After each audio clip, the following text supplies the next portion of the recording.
So we have a few games going on right now. We have Howard at Temple. It's fifth set. Howard lead, or Temple lead. It's 2 sets. So Temple leads 12-10 in set 5.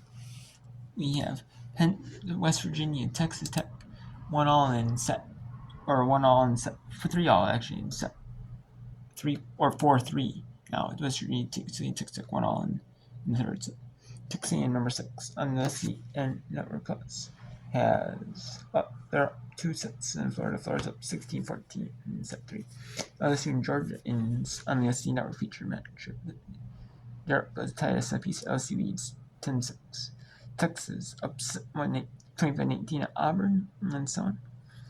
South Carolina up 9-6 in Ole Miss in the third. And Baylor and Kansas State 17-all in the second set. Kansas State took set. Tech took set 1 25-14. Jacksonville State took set 2 25-18. Then we had sets for close to 3 sets in the feature. And then in the eighth, 23-set sweep for Queens University West Georgia. Feature AC match had Georgia Tech sweep Clemson. Florida Atlantic sweep South Florida and feature American Conference Edge in the Big 12 match. Of 3 Big 12 matches. Cincinnati sweeps UCF and Cardinal Warren featured South Atlantic Conference Edge. They sweep UC Christian 25-16, 25-18, and 25-5 in set 3. Howard at Temple was the only non-conference match. They had a match. Townsend had a match with Coppin State. However, that one has been canceled. The Townsend at Coppin State was canceled. Townsend season is done until now, and they were going to play a match before the conference tournament started, but they have not. But that's the last match before conference tournament play gets underway for them. I was going to be, but it is not now. They have no more matches, just a conference tournament match. Just conference tournament matches now. Now it's set. It's set and match point. Temple. 3 set match points for Temple. As the 6-2 rotation comes into effect for the Temple Owls, and Yoza comes in with Leah Harper.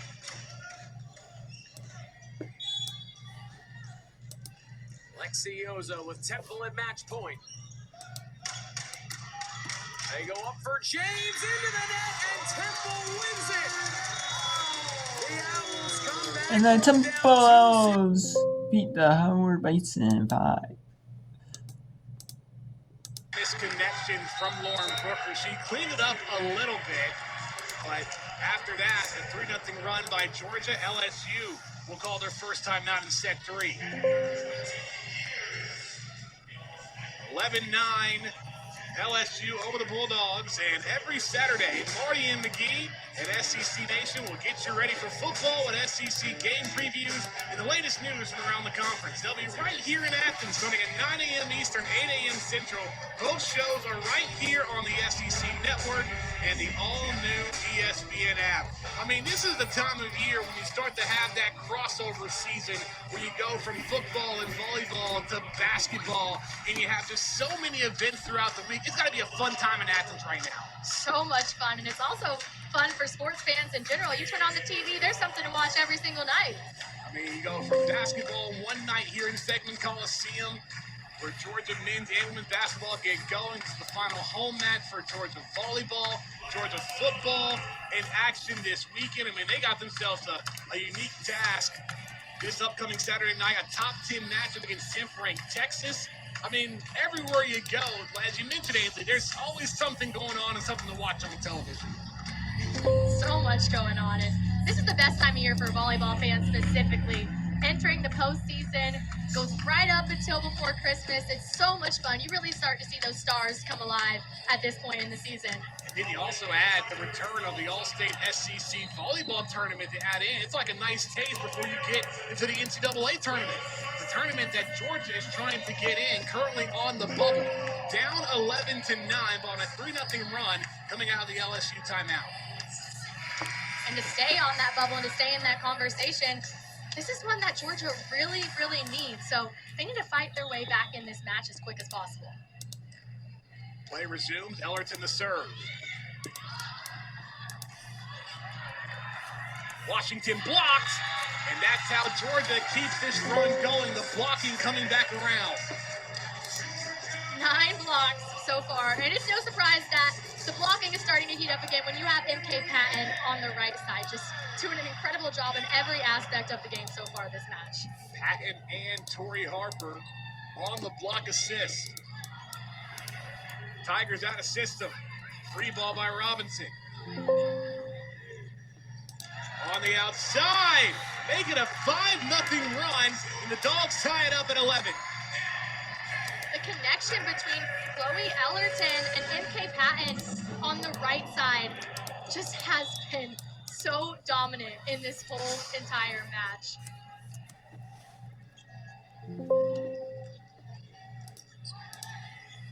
Rooker goes to Jones, saved in the back by Olivia Boardman. How about the blocking for LSU up front to retake the lead? Jessica Jones getting involved in the middle. Really nice ice sequencing by Jessica Jones. Nice job staying patient on that block and exploding out to that left side pin, and Biana Muneke sending it right into the block. Head coach Sonia Johnson said that Jones' blocking is her greatest skill set. Service error, though, for LSU to tie it up again. This will be our 5th tie of the set. This is where you can't have those service errors on either side. Heading into the middle part of this match just kills your momentum. Both teams got to get the ball on the court. Jones kept in play. Boardman, no, dug out by Kirchhoff. Washington from the pick, out. I like the idea to go with Nia Washington on the big set, and being a 6 rotation outside is not easy because you're asked to do so much. So let's go away from the Southeastern Conference Network. And let's go to the Big 12 now on ESPN Plus. West Virginia at Texas Tech. West Virginia is 14-10, or 12-0 in conference play, or non-conference. And see them being only 2-10 in conference. It's pretty stunning. For another West Virginia point, they're up 4. Yeah, that's a big gap in that block, and like we said earlier, Nina Horning is always going to take advantage of that. She's going to find those seams. She knows 16 kills. Yeah. She knows her personnel. She knows who to swing or when to swing, and finds the court. Just, again, out of system, man. Just the best way to describe that one. Dunn did her best to bring the ball out of the net. Yeah. But then you have, about 0.4 seconds to get that ball hit going the right way, and it's hard to do. Yeah. You think you're already in the air. There's just so much going on, and Playing in a phone booth, which nobody knows what that is anymore, but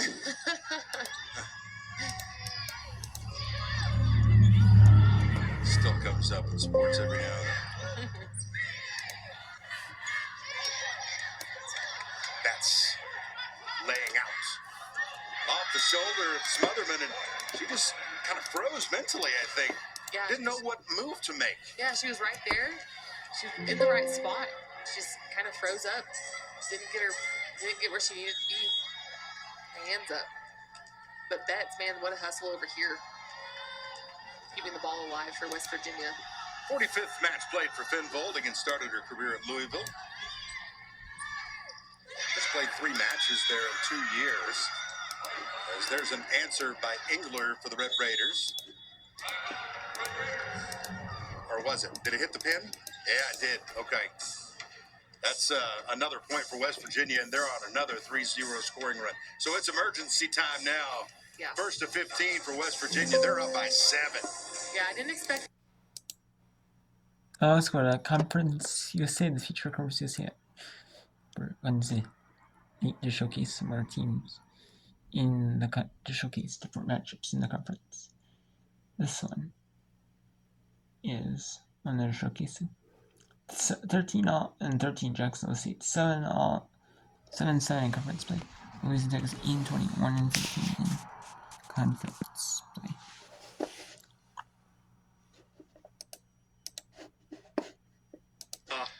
Trying to get bat to ball, or in this case, get the first passes. Look at that. Good job that time by Wilkinson. And Williams will get the kill. And the biggest part of that, then the point is getting Esquire off the service line. No kidding. I mean, you hate to see the run go to, zip out just that quick. But, I mean, she did a great job of getting them back into this game. I mean, that's fantastic serving overall. Those were 4 nasty serves. And now Louisiana Tech with some miscommunication over there.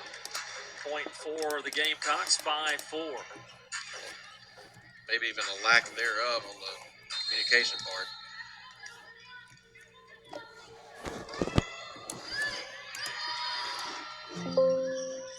Trailer leaves it for Hairston. Now Jacksonville State will go right back to Williams. And Trailer able to give it a chance, but no teammate around her. So that'll be another kill for Kayla Williams. She's up to 12. And we're even at 5-5.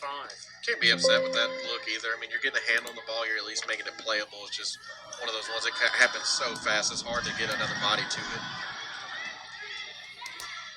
And there's a kill for the Gamecock. Caden Robinson has checked in. Senior out of Little Elm, Texas. Transfer from Lamar.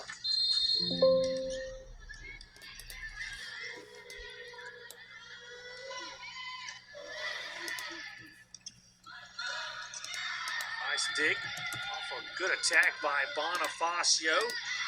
Robinson answers with a nice dig. Bonifacio again. And a kill by Spicer.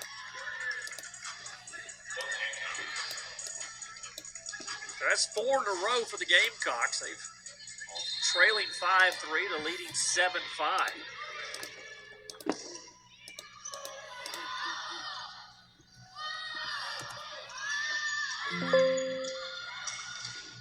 Good block. That's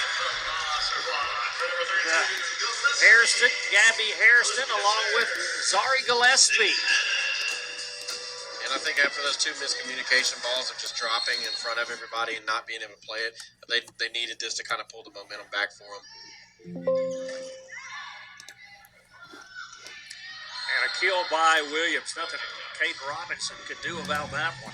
That's just a fantastic swing. I mean, she's put a lot of power into that cut shot. She's rolling over the top of her shoulder, being able to turn away from it. And to my surprise, I mean, she's just still getting on top of that ball and forcing it down so fast.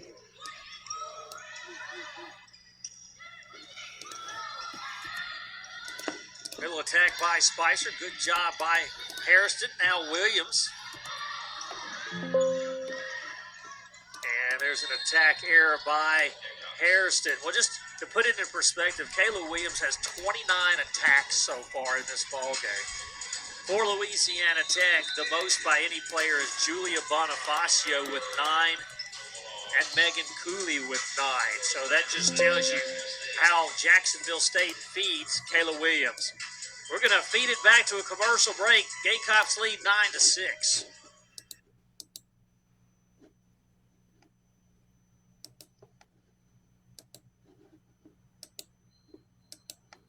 Let's go third set at Georgia. The Georgia Bulldogs lead set 3, 20-15 here. So we'll take you to set 3 here.